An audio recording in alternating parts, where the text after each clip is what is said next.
Good afternoon and welcome to the Renewi plc Introduction Investor Presentation. That was a recorded meeting. Investors will be in listen-only mode. Questions are encouraged, can be submitted at any time via the Q&A tab situated on the right-hand corner of your screen. Just click Q&A, scroll to the bottom, type your questions and press send. The company may not be in a position to answer every question received during the meeting itself. However, the company can review all questions submitted today, and you'll review those where they're published on the Investor Meet Company platform where appropriate to do so. Before we begin, we'd like to submit the following poll. I'd now like to hand you over to Anne Metz, Director of Investor Relations. Good afternoon, Anne. Hi, good afternoon, everyone. Thanks for having me today. So really what I want to do with everybody today is take you through an introduction to Renewi. Some of you may be familiar with us, some of you may already be our holders, but I felt like I joined the company 6 months ago. And one of the things that I was missing a little bit in the investor packs that I saw was a real starting point for people who aren't familiar with the company. What does a company do? How do we make money? What does the future look like? And kind of create a backdrop for future announcements or results, etc., that you already have sort of the basics wrapped up in this particular presentation. So for those of you who are experts in all things Renewi, this might not be so interesting. But for those of you who maybe don't know the company as well, I hope that you'll walk away from this presentation with a good feeling about what we do and how we do it. To start with, we're listed on both London and Amsterdam. I've put our ticker symbols here for you. You're able to trade on either of those markets. Of course, the disclaimer that everybody knows, statements that are made in this, particularly forward-looking statements, may not come true. That we're doing the best we can. Basically, that's what you read here, but we can't make promises that things will turn out exactly the way we envisage. In terms of what I want to do today, I want to really focus on the Renewi business and the introduction to that. So really telling you what the business does, how we do it, and also a separate chapter on our strategic priorities. The financial performance section of this, I've actually made an appendix because it's the half-year results. And that, if there's interest or if there's questions around that, I can reference those slides. But it's just too long to go through all of it, and it's already available. It's been available on our website for some time. This presentation is also, by the way, available on our website, should you wish to reference it at any time outside of this meeting. So, Renewi. Why is Renewi a kind of interesting company within the recycling world? And let me just make this a little bit bigger for myself. It's really an investment case is what you're looking at here. Now, why is it an interesting share? Why is it an interesting company? And I think there's 5 key elements to it. There's a very interesting growth outlook, which is underpinned by regulation, but it's also underpinned by customer demands. And we'll go into that more a little bit later. But we're talking about, in terms of in the past, the regulations that have led to this have been more about the use of landfill or the restriction of the use of landfill. But in the future, we see real growth coming from laws around recycling and requiring the use of recycled materials in the EU. But we also see, separate from the legislation, a lot of companies who are looking for waste management solutions who actually, in order for their own stakeholders, want to increase their sustainability and show that they're managing their waste streams more carefully. So growth is really underpinned by those 2 buckets of tailwinds. Secondly, I mean, we are a market leader in the leading market, to put it simply. The Netherlands and Belgium are absolutely front runners in recycling in Europe, and Europe is really a front runner in recycling in general, globally. So number 1 in many of the things that we're doing in those markets, and those markets are absolutely cutting edge when it comes to recycling. 3, growth through partnerships and customer relationships. We really, and that was a question that somebody submitted in advance. growth through partnerships is absolutely how we want to grow. It is how we already are growing. And we have some great partners in that. We can talk more about it a little further on, but IKEA, Shell, Electrolux, Playmobil, Schiphol Airport, Owens, Illinois, as also a co-owner of Malta, our glass operations. So this is a path that we want to follow, and it's worked very well, and it's very much the strategy we want to go with. Fourth, a footprint which is quite dense and puts us close to our customers, which is quite an advantage in the world of waste. You don't want to transport waste too far, and so having a footprint that's as well positioned as ours is really relevant. And then finally, we've really made some interesting investments, which are already bearing fruits, and we have some other interesting investments planned. And so, in terms of the innovation and the growth investments, growth capex that are being made, this company is really doing an interesting job of managing those choices. So that's really the high level thinking of why is this an interesting company to look at in this space. What's the vision of Renewi? I'll keep this super simple: to be the leader in recycling. Ultimately, we have a medium-term goal of reaching 75% recycling rate. We're in the low 60s now, so that's a big step. But the way this business is set up, the more we recycle, the more profitable we will be. And I'll go into that more later. But this is one of the few companies where it's really set up that way. There are very few companies out there who have such a pure match alignment between profitability and sustainability. So it's nice to be part of something that's sort of doing well by doing good. Leader in low carbon secondary materials production. So that's really the recycled materials that we produce. And we're focusing really on increasing the purity of those materials so that they actually meet the same specifications as virgin sources of material. And we've been super successful in that. And that's a huge focus going forward to make that happen on a broader scale. Pardon me. Grow market share, as I mentioned, partnerships, investing in advanced treatment capacity. So getting into the more refined methods for sorting waste, which enables you ultimately to make more pure products. And then coming up with really superior customer propositions, which I'll talk a little bit more about, but thinking really along with the customers from beginning to end, and embedding our teams in the customers in order to make sure that they meet their own sustainability goals. So just to give you a feeling for our size, about 1,500 customers, about a quarter of our revenue is generated by SMEs, another quarter by larger companies. The container, we have about 500,000 containers and bins in circulation, and a couple thousand trucks, 154 sites, 6,500 employees, give or take. We're in 5 countries, but primarily in the Netherlands and Belgium, with obviously also significant presence in the UK, but we'll talk about that more. In terms of sustainability, 2.5 million tons of CO2 avoided, recycling rate, as I said, low 60s, with an eye to reaching 75% in the future. And we have produced 7 million tons of low carbon recyclates, or what we call recyclates, a recycled product, last year. And that's a number we hope, of course, to see increase. Our revenue was almost 2 billion, and our EBIT last year was 133 million, partly inflated by high recyclate prices on the outbound side, but we'll talk about that more. We have an excellent management team. Otto de Bond, who's been with the company for 5 years now. And Annemiek, my boss, CFO, she's started actually only 2 years ago.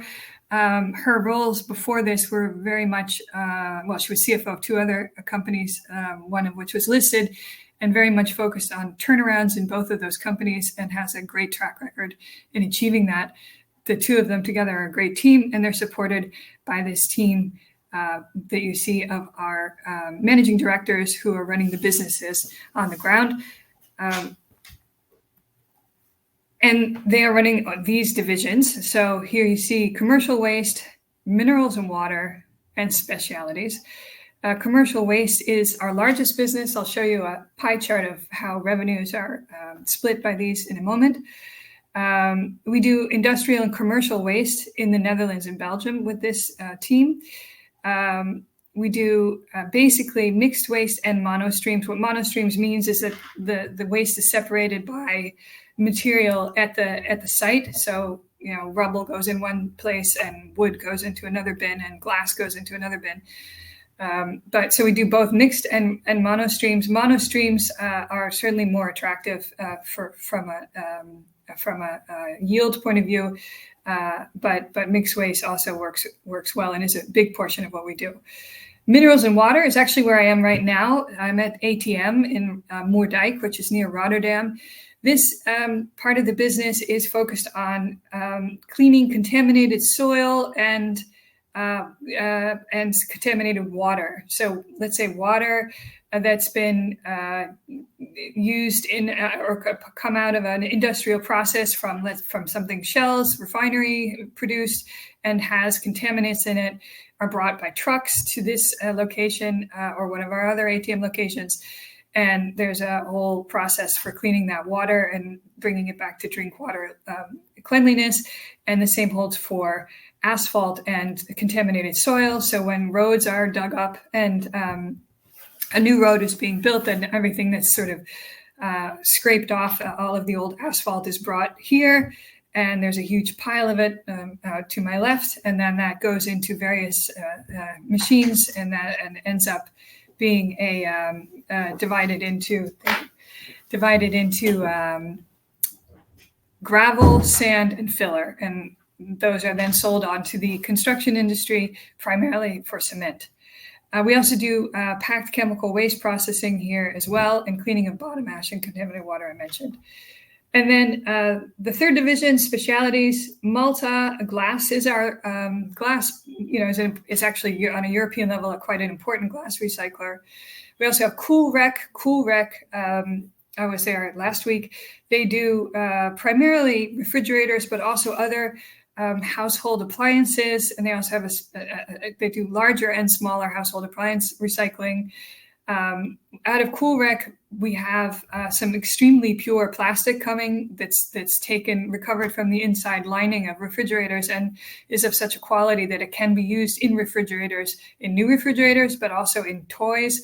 The reason I mention these two specific examples is because the quality demands, the specifications for plastic that can come into contact with food is extremely high, and it's quite unusual to have recycled plastic that meets those quality demands. And the same holds for toys. You may know Playmobil. If you have children, your kids may have played with it, or you may have played with it.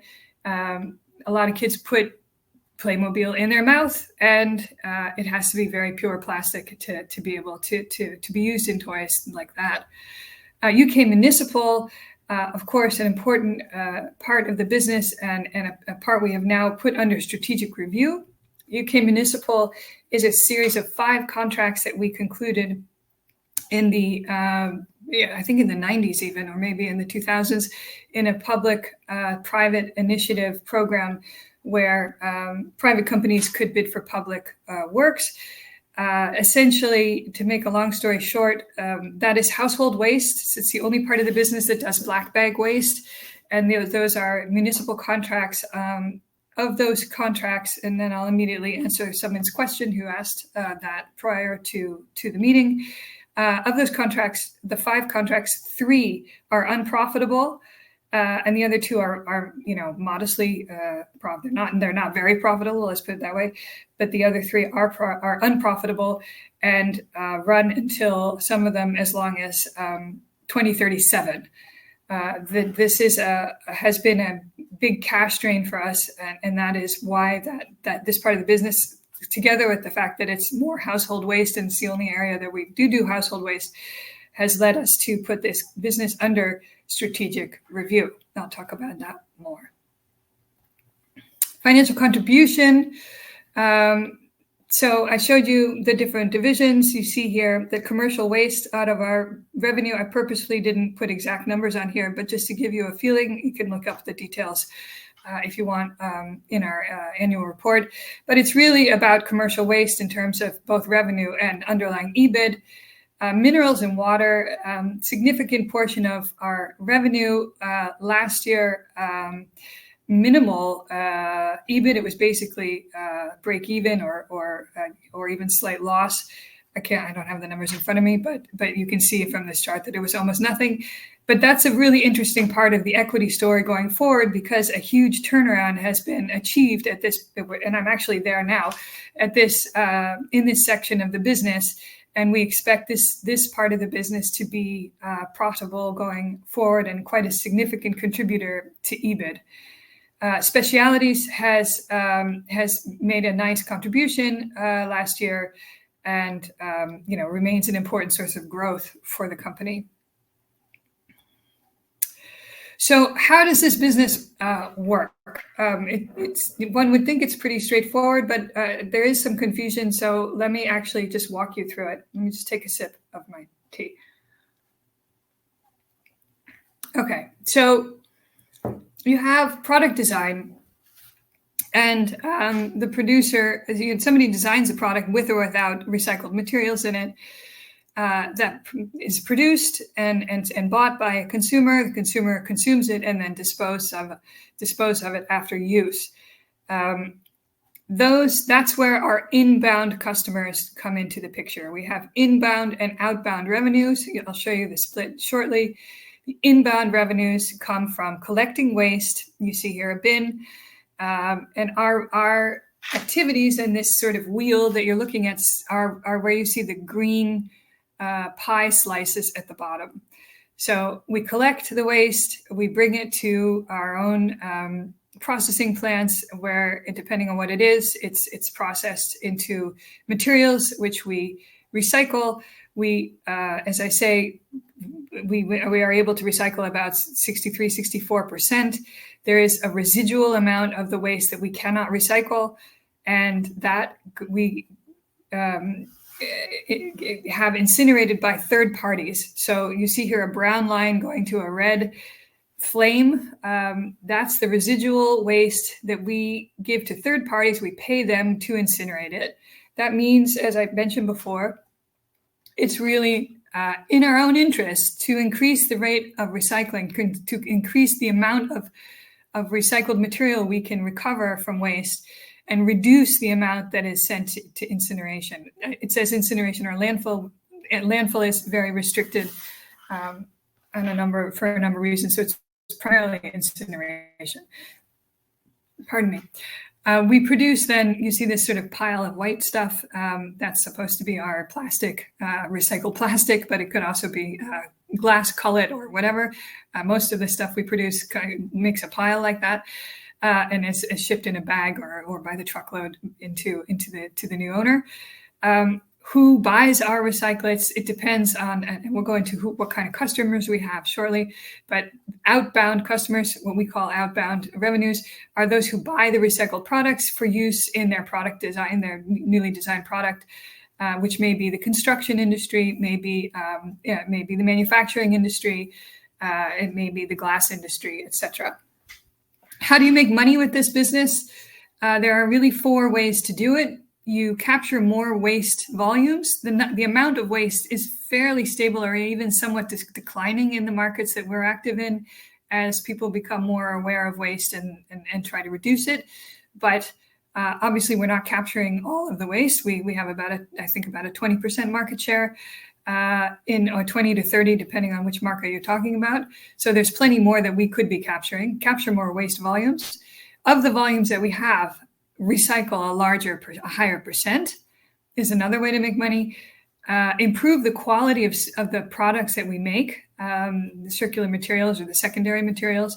And the reason for that is as you reach higher grades of quality, the price that you can charge outbound customers for those products is exponentially higher. I mean, it's a multiple of the low quality equivalent that's easier to make, and many other producers will be able to achieve the lower quality. The higher quality is really a fairly rare skill, and it's something we definitely are focusing on improving the quality and the amount of high quality recyclates we produce.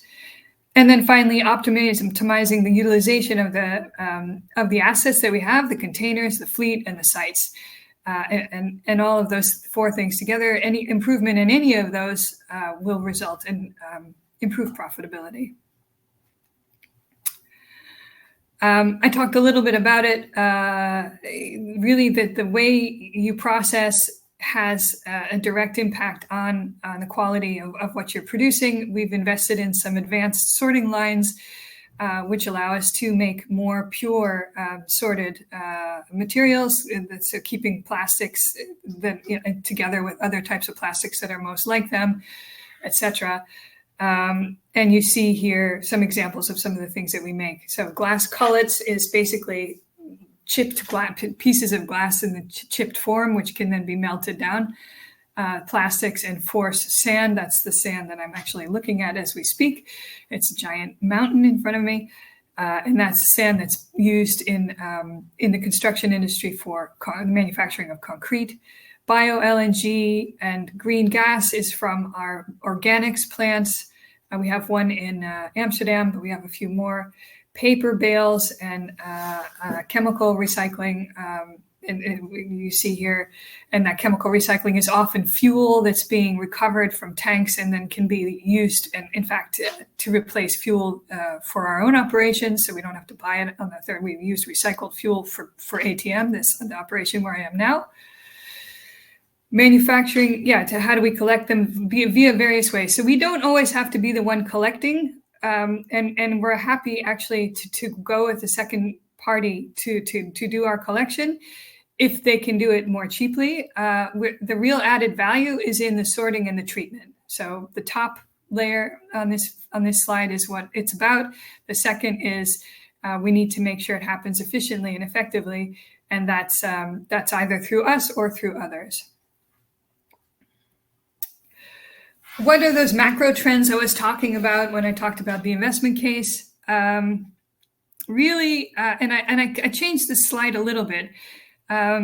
Initially, it was under the Circular Economy Action Plan, a bunch of the elements of that Circular Economy Action Plan, which are in the future, were listed. But I had a couple conversations with some investors who were sort of surprised that some of these things were in the future and wondered how we could have a business that's profitable today. Many of the things that are happening in this Circular Economy Action Plan that's listed here are starting in 2027 or 2028. And how do you bridge the gap to there? Well, there's a number of pieces of legislation which are on the foundation of this business, which have been around for 20 years. And you see the landfill directive, where European countries were encouraged to create schemes that minimize the use of landfill and basically impose taxes on landfill usage. The Waste Framework Directive is also had, pushing kind of EU countries to be using waste in an effective or to have a positive benefit for society. So at a minimum, if you're going to incinerate it in a plant which creates energy for our local community, and minimize just putting it into landfill or incinerating it without creating a benefit for the community.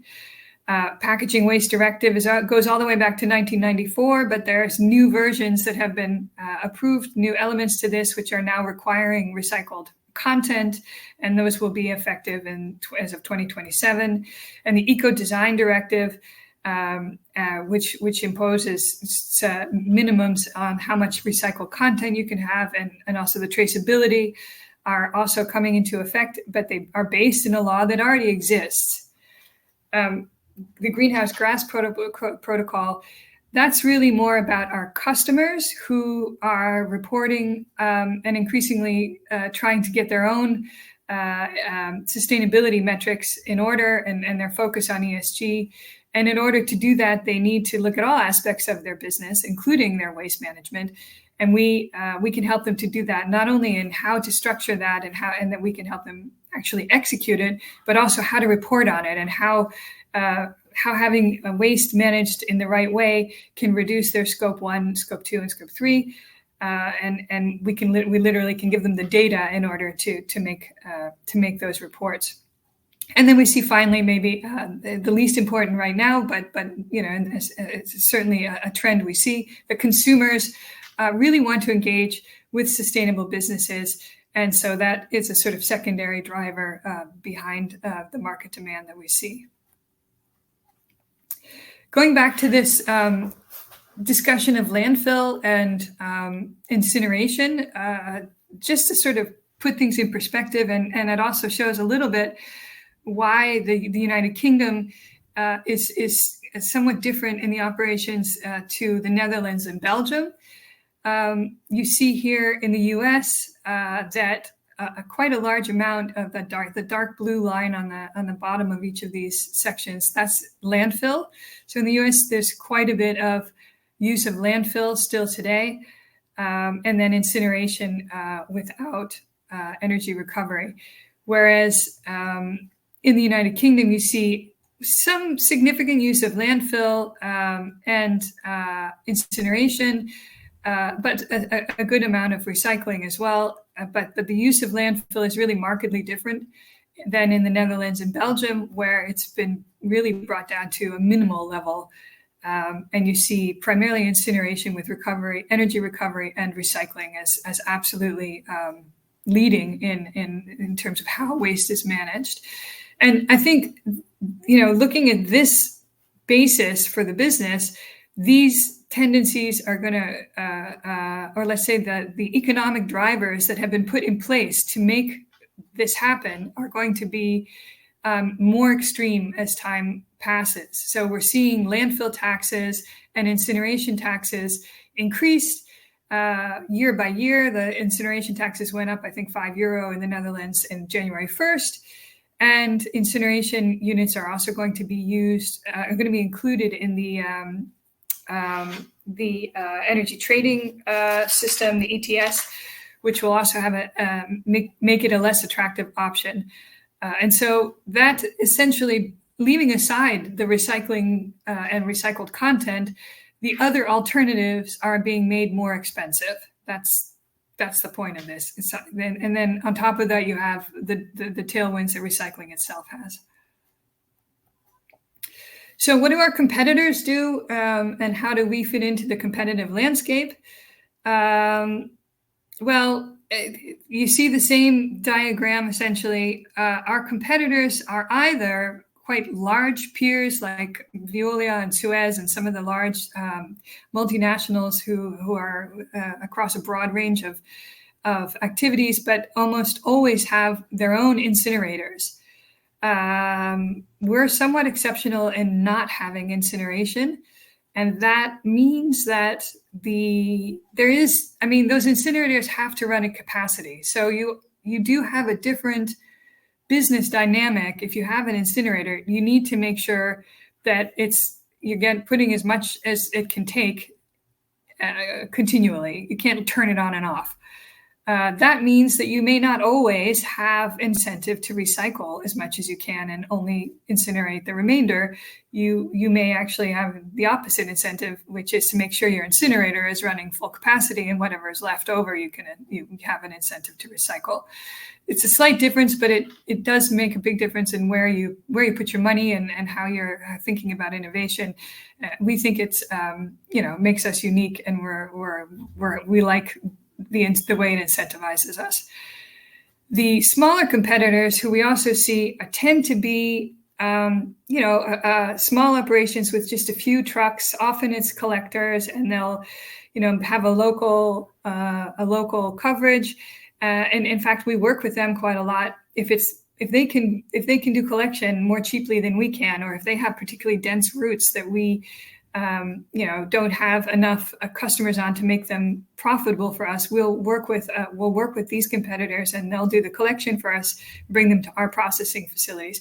If they have processing, it tends to be very limited in very specific materials, so that we're quite unique in having the breadth of materials that can be processed in our facilities. It's not just paper or just plastics or whatever. It's the whole range. And you see that that's fairly unusual. I think I already mentioned that we're number one in many of the key areas, and certainly where we're trying to be. And that puts us in a strong position in the market. Why do customers go with us? Really, we're not particularly price fighters. We are careful not to go in a race to the bottom. So if people can undercut us on price, for example, in collection services, we're inclined to let them do that. We have seen that the rest of the market follows us. If we increase our prices, for example, in line with inflation, which is part of our contracts, our competitors also do the same. So there's not a big difference there. But where we really differentiate ourselves is actually more on the solutions that we offer. So being a one-stop shop in waste management solutions and being a real partner for some of these large corporates. I'll give you some examples in the coming slides. But thinking with them and literally putting our teams into their offices to help them set up really, top-notch leading waste management systems to make sure that they're recycling as much as possible and limiting disposal of any waste ultimately. Our scale, I mentioned, our footprint is very important, and being efficient in how we process that waste, both collect and process it. Here, so again, there's room for improvement on all of these things, but certainly in this area, as I mentioned, we're going to be focusing on our asset utilization. But the fact that we have this footprint is definitely differentiating to our customers. We have, as I mentioned, a broad ability to sort cost effectively quite a wide range of recyclates, and the ability to process these into these secondary materials, which can then be sold on, and particularly these made on spec, so that we can produce certain plastics with exactly the properties that are needed by the buyer, is unusual in our business. We have a strong identity and a strong purpose and a very motivated team across our company. And we think, along with our clients, on regulatory and compliance. I showed you a bunch of legislation that's coming, that is already around or is coming up, helping our customers to think about how they can comply with that in a smart way without, interrupting their business processes, is something that we're seeing more and more demand for, and has helped us win a number of important mandates. Who are our customers? As I mentioned, we have a very large customer base, about 150,000 customers. On the inbound side, so the collection side, you see the sectors. I'm not going to read them. On the outbound side, again, keep in mind what we're producing is things like compost, pellets that can be used in biomass power plants, plastic pellets that can be used by compounders or manufacturers to make products at certain specifications, the concrete industry with the sand and the gravel and so forth that we make here at ATM, where I am today. Power plants using recovered fuels, which I mentioned, oil, gas, and chemical, and also traders, particularly in metals. What are some examples of partnerships that we've effectuated here in our customer base? Nestle, in their office space, has a desire to to reach as close to zero waste as possible. We helped them by putting coaches into their business and explaining to people how to separate their trash in such a way that it can be recycled to the max. So we were able to help them decrease their waste per employee per month from 2 kilograms to 25 grams. And that's in their Brussels offices, and that's been a super successful project and a very happy partnership and customer. DAF is a truck producer in Eindhoven. We have 28 people on their premises handling waste and waste logistics, and we help them with their reporting and their compliance. Which I mentioned a little bit before. Schiphol, a nice win. The airports, not only Schiphol, but also Rotterdam and The Hague. 24/7 on-site collection services and collaborating through a tech platform, which makes sure that we really maximize the amount of waste they can recycle. Our historical key figures, I'm sorry, this is not super easy to read, but I did want to have something going over time. You see, the revenue, you see our underlying EBIT, which is one of our key measures. And I would say something to keep in mind as you look at these numbers is that our results were really inflated somewhat by the prices we were getting for the outbound goods during COVID, during and after COVID. So we saw that and if anybody wants to dive into this, I think I have a slide in the appendix I can show you. But basically, it's important to keep in mind that while it was nice to have a sort of bump in our revenues and in our EBIT, due to the increased prices that you saw across the world and the supply chain problems that ensued from COVID, that was really a bump. And so we're seeing recycled prices have returned to a more normalized level, but that means that what we're getting on the outbound side decreases alongside with it. And that's something to keep in mind. That's a dynamic that you see in these numbers. What are our strategic priorities? Let me just keep an eye on the time. I don't want to bore you guys to death. Let me keep it short because I want to open up for questions and answers in about 5 minutes. We have 3 main strategic, let's say, buckets of priorities. One is to optimize our portfolio, which I argue would be our most urgent one. Second is building a strong financial platform for growth, and I'll go into that in more detail. And then finally, positioning ourselves so that we can actually take advantage of the growth momentum that we see before us and realize the opportunities that are in front of us. What do I mean by our portfolio? Well, you can see here, this is the UK Muni, which I've outlined in red, which we've put under strategic review. As I said, from an operations point of view, not very synergistic. It's the only operation that does household waste, and these contracts are loss-making. You actually see this. It looks like zero because we have provisions, onerous contract provisions, which are being released in order to keep this basically at zero. There are 2 contracts which made it, which didn't lose money. So that's why you see a small plus in 2023. But all in all, it's something that made sense for us to put on under review. The cash drag from UK Municipal, even though on a provisioned, on a P&L basis, it's neutral because of the provisions. On a cash basis, it's draining about 20 million, or in our last numbers that we updated, it's about 20 million a year. So at the half year, it was about 9.8. So let's say double that. That's a huge amount of cash for us to be losing on an annual basis. It means that we aren't able to take advantage of other interesting opportunities. Minerals and water, you see, also quite small.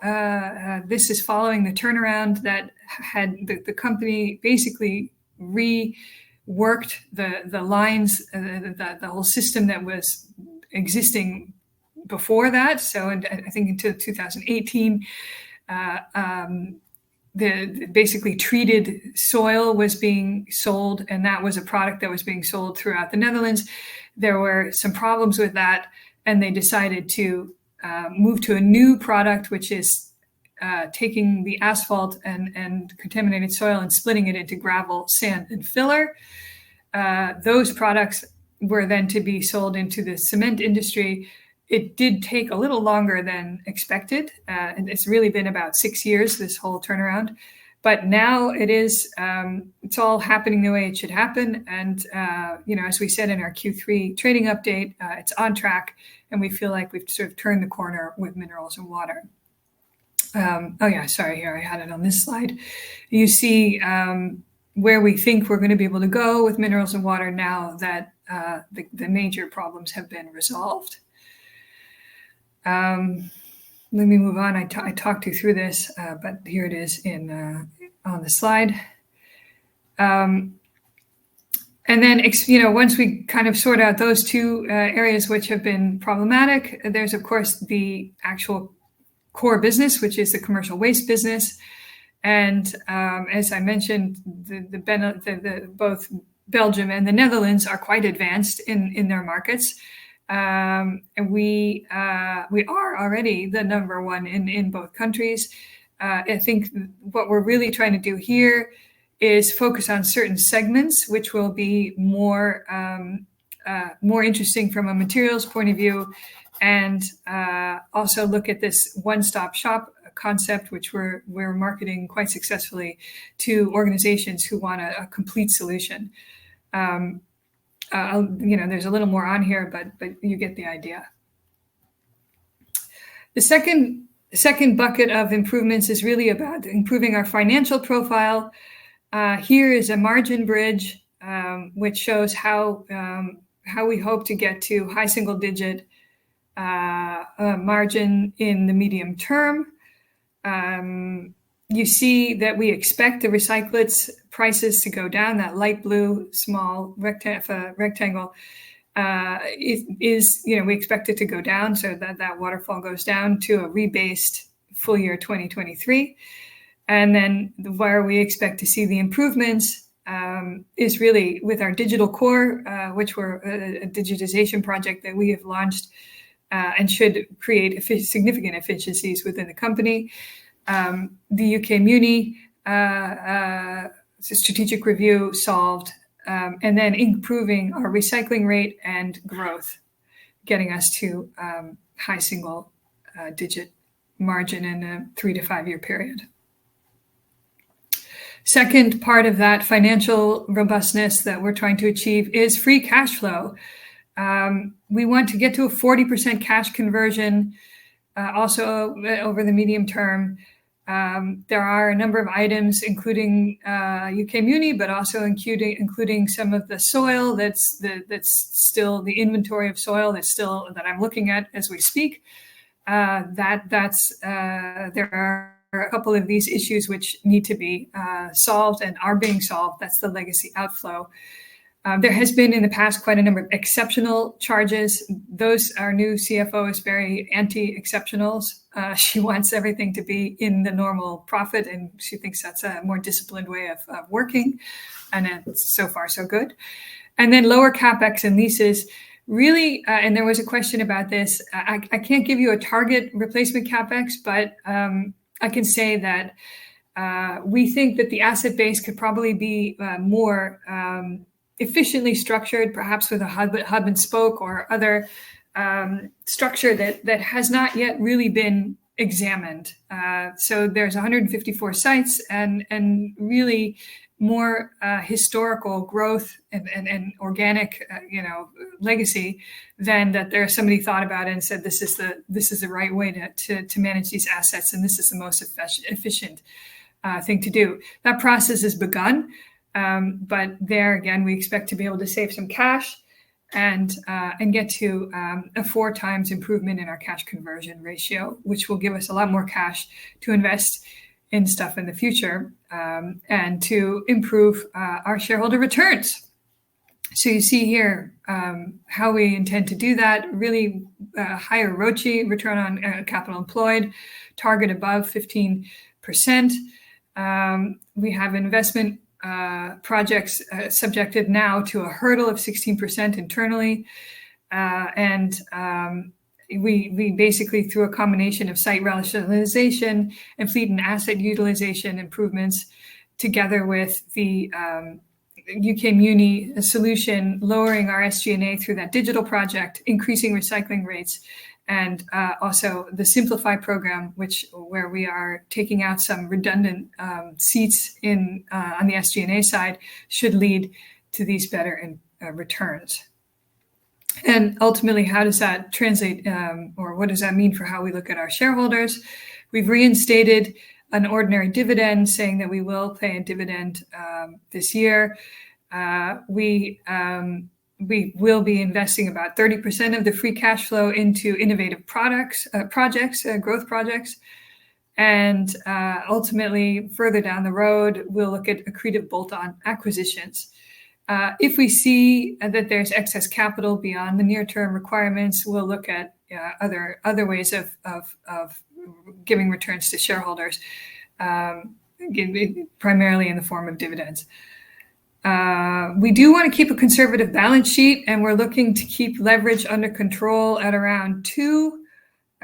That's the target. And I think there's been a history of high leverage, and there's a desire to keep the leverage somewhat lower. And then the final activities to enhance growth and to achieve our targets, strategic targets, really on the growth side, the organic growth side, contractual platform with inflation pass through, leveraging our partnerships, our commercial focus, really looking at customer segments which will help us to gain market share, and looking at material streams that are most attractive in order to gain market share in those areas, and then improving our operations, higher recycling rates and higher quality outbound goods, and operational improvements. The growth areas that we highlighted at the Capital Markets Day are listed here, and that's a super interesting set of presentations if you have some time and patience to listen to them. Very interesting opportunities in each of these areas. I'm not going to go into them now in the interest of time, but together, when we presented this at the Capital Markets Day, we looked at, we see 275 million euro of total revenue growth in these areas alone, and of course our plans are beyond that. But these are particularly interesting and have some good stories to tell if you go into detail. So with that, I feel like I've talked a lot, and I would really like to open up the floor to Q&A. Fantastic, Anne. Thank you very much indeed for the presentation. Ladies and gentlemen, as Anne said, please do continue to submit your questions just using that Q&A tab situated on the right-hand corner of the screen. But shall our team take a few moments to review those questions submitted already? I'd like to remind you that recording of the presentation, along with a copy of the slides and the published Q&A, can be accessed via your investor dashboard. And I haven't given you a great amount of time, but as you can see, we've received a number of questions throughout today's presentation and also pre-submitted. So thank you to all the investors for submitting those. If I may, let me start with the first question that we've got through here. That's from Marcus. Thank you. How do recyclate prices impact the business, and how do you plan to navigate future fluctuations? Yeah, that's a great question and an important question. So recycled prices are, have given us something of a headache, and maybe I can actually, can I still have control over this? Yes, you can. Yeah, let me pop up a slide here. You may have seen this. Yeah, here. So here you see this bump that I was talking about, and this has been, on the one hand, nice to have this extra revenue coming in. On the other hand, created volatility in our EBIT, which was somewhat unhelpful in terms of understanding what the baseline is. What we're doing about this, well, we already have hedged these to some extent. So some of the volatility is out. About 65% of our exposure to these key recyclates is hedged. On the other hand, the best way to get away from this is by improving the quality of the products that we're making. Because you see that the higher quality, certainly plastics, but also wood, they end up being much more expensive, so we can get a much better price for them. But they're much less volatile, and we were able to make longer term contracts with our offtake customers. So really, I think the answer lies there. I'm hoping that we'll be able to provide more visibility on some of these trends within our P&L, but I can't promise. I'm working on it. Fantastic. Thanks very much indeed. Right, next question we've got here. You've got a diverse range of funding sources. Are you hoping to streamline these? I saw that come in, and that's an interesting question. We do have a diverse line of funding options. I don't think we really want to consolidate that at the moment. We do have the RCF, which we put in place last summer, which a debt facility which gives us quite a bit of headroom. But I think the instruments we have outstanding now are well priced and are serving us well. So I wouldn't immediately say we're moving towards fewer instruments or funding sources. That's great. Thank you very much indeed. David, thank you for your question. How do the economics work in the different waste streams? Ooh. That's also a really important question. In a nutshell, depending on the waste stream, and certainly as we move towards focusing on individual waste streams, there are costs related to getting, obtaining those waste streams on the inbound side, whether it be collection or sorting, or that we literally, if it's depending on what the material is, we may actually pay for it, like glass cullet or broken glass that we may actually buy. And on the outbound side, it's really about the price that you obviously can get on the market, and the higher quality and the purer it is, the higher the price is on the outbound side. So what really the business is about is trying to maximize the margin between the two.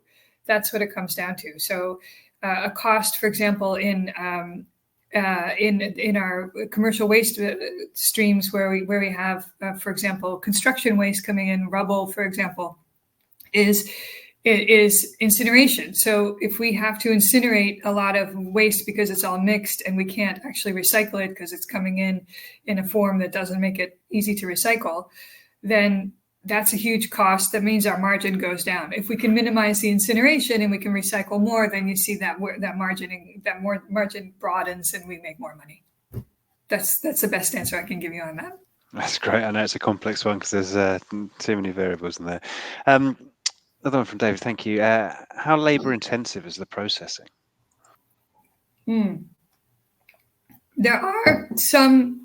There's still some hand done, stuff. So there are some people who actually work on lines.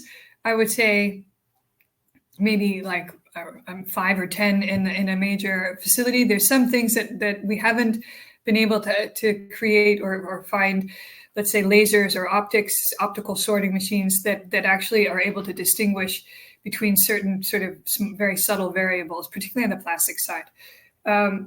Most of it is, though, at this point, completely automated, and we have, huge streams coming in. There's still human intervention, and there's still people keeping an eye on things, and in certain, let's say, segments, as I say, the plastics, rigid plastics, and the super pure plastics, we need to have people really making sure that stuff isn't missed, but it's largely automated at this point. Fantastic. Thank you very much indeed. Question from George. Thank you. Is there a timetable to complete the sale of the UK PPPs? Are the negotiations at an advanced stage?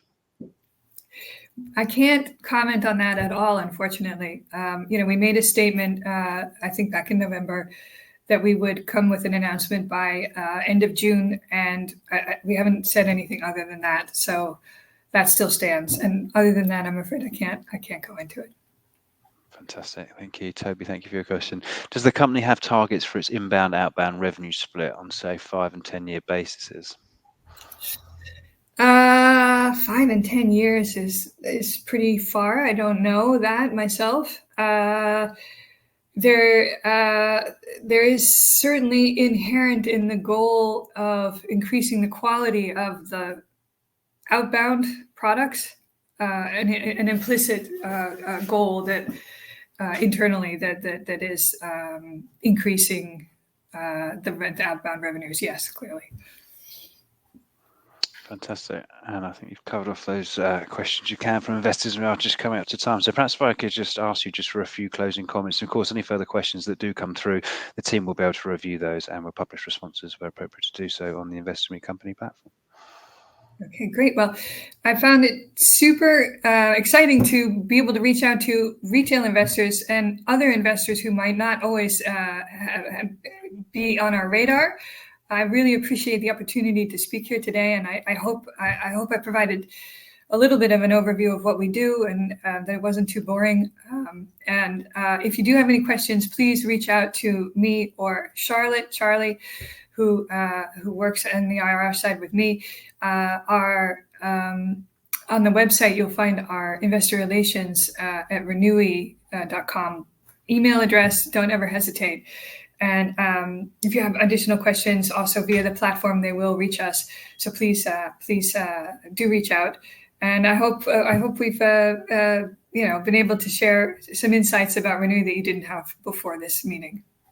Fantastic. And thanks very much indeed for updating investors today. Can I please ask investors not to close the session, as you'll automatically be redirected to provide your feedback in order the team can better understand your views and expectations. This will only take a few moments to complete and is greatly valued by the company. On behalf of the team and of Renewi plc, we'd like to thank you for attending today's presentation, and good afternoon to you all.